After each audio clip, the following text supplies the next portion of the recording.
Welcome to Bible Study with Fred. This morning, from the Authorized Version, the King James Version, we're going to be looking at Genesis 12:14 to 20. And it came to pass, when Abram was coming to Egypt, the Egyptians beheld the woman, that she was very fair.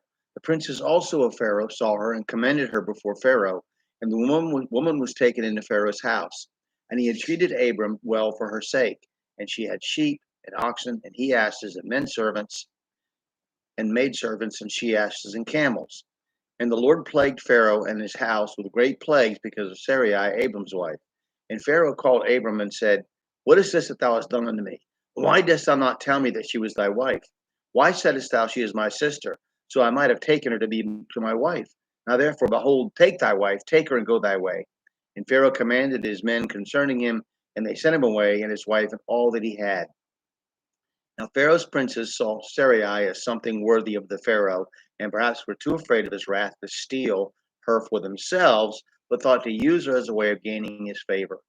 Abram thought of as her brother, was treated very well, and made wealthier for his supposed sister being a part of the Pharaoh's harem.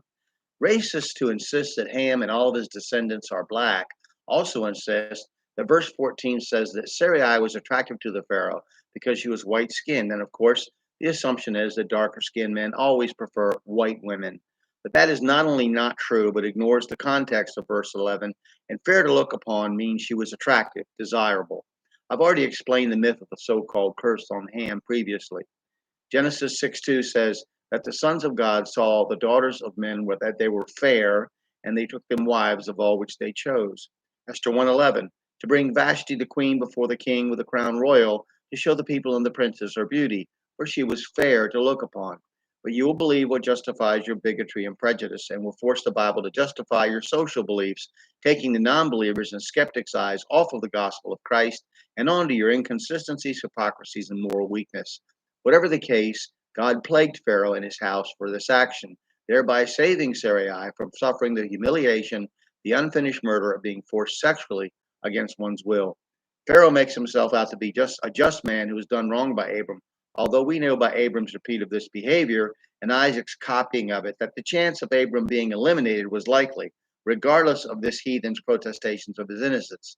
Still, he sent Abram and Sarai away with all of their possessions that he had given them. The plagues put a fear in Pharaoh that would have served a later Pharaoh well if he had heeded them. That's all we'll do today. We'll start on chapter 13 next time. Thank you for watching.